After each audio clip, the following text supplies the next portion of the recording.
अपने सिलसिले कादरिया बरकातिया के जो इमाम है, जिनके बारे में हम पढ़ते हैं शजरे के अंदर कि दीन और दुनिया की हमें बरक़ात दे, बरक़ात से इश्क हक दे, इश्क ये इश्क इंतिमा के वास्ते। ये साहिबुल बरक़ात शाह बरकतुल्लाह है। साहिबुल बरक़ात शाह बरकतुल्लाह कौन है?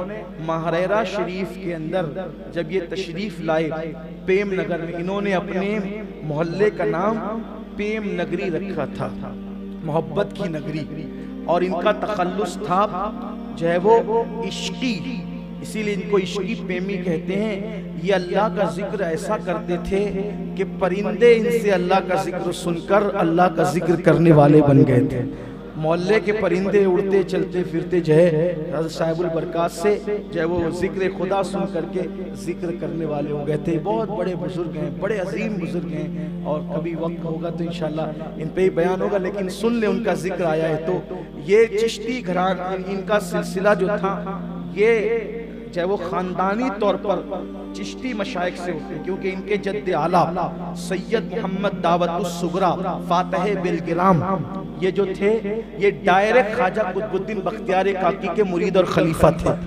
लेकिन चिश्ती होने के बाद भी इनका दिल गौस पाक से बहुत लगा हुआ था। हालांकि कोई चिश्ती गौस पाक से कभी दुश्मनी नहीं करता। हाँ, जाहिर सी बात है, वहां तो कोई सुन्नी किसी वली से दुश्मनी कैसे करेगा, लेकिन दिलों की बात होती है, किसी दिल में कोई ज्यादा समा जाता है, ऐसा होता है ना। तो गौस पाक से दिल लगा हुआ था। तो गौस पाक ख्वाब में तशरीफ लाए, फरमाया कि तुम कादरी सिलसिले का इजरा करो और कादरी सिलसिले में मुरीद करो। जो तुम्हारे जरिए से कादरी सिलसिले में मुरीद होगा और तुम्हारे खुलफा के जरिए से कयामत तक कादरी सिलसिले में मुरीद होगा, गौस पाक कहते हैं मैं वादा करता हूँ मैं उन सबको जन्नत में ले जाऊंगा।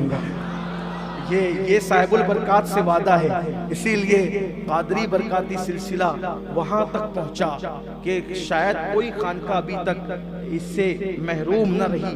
हजरत के चौचे मुकद्दसा की खानका जो तकरीबन 600 साल से जायद से खिदमत अंजाम दे रही है, वहाँ के जान नशीन और सज्जादा नशीन हुजूर आला हजरत अशरफी मियाँ रहमतुल्लाह अलैह भी बरकाती निस्बतें हासिल करने के लिए महाराजा शरीफ आए। इमाम अहमद रजा मुहद्दिस बरेलवी उनके वालिद, और फिर उसके बाद बदायूं के शाह अब्दुल मजीद ऐनुल हक से लेकर हजरत फजले रसूल, हजरत ताजुल फऊल मौलाना अब्दुल कादिर बदायूनी, मौलाना अब्दुल मुक्तदिर बदायूनी, मौलाना अब्दुल कदीर बदायूनी, ये एक सिलसिला है। और भी सिलसिले बरकातिया की बड़ी बरकतें हैं। अल्लाह का शुक्र है कि कादरी हैं और हर कादरी काबिल कद्र हैं, लेकिन जिनसे गौस पाक ने वादा किया हो, जिनसे गौस पाक ने वादा किया हो कि आपके सिलसिले में क़यामत तक जो मुरीद होगा आपके जरिए से मैं उसको जन्नत में ले जाऊंगा, उसकी शिफात करूंगा, बख्शिश करवाऊंगा। इसीलिए यहाँ कादरी करंट बहुत ज्यादा है।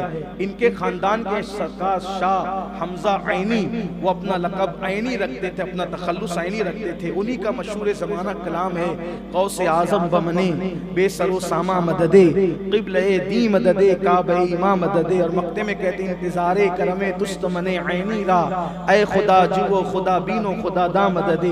जब ये कलाम लिखा सरकार हमजा ऐनी ने, तो गौस पाक ने आलमे बेदारी में कई मरतबा उनसे कहा वो पढ़ के सुनाओ गौसे आज़म बमने, वो पढ़ के सुनाओ गौसे आज़म बमने। कई मरतबा गौस पाक ने उनसे सुना। ये इतना मकबूल ज़माना कलाम है। और फिर हुजूर अच्छे मियाँ ने सरकार कादरियत की शान यूं बयान फरमाई, कहते हैं गुलाम गौसे आज़म बेकसो मुस्तर नमी मानन, अगर मानन शबे मानन शबे दीगर नमी मानन। कहते हैं गौस पाक का गुलाम कभी मुस्तरिब हो ही नहीं सकता, परेशान हो ही नहीं सकता। क्यों नहीं हो सकता?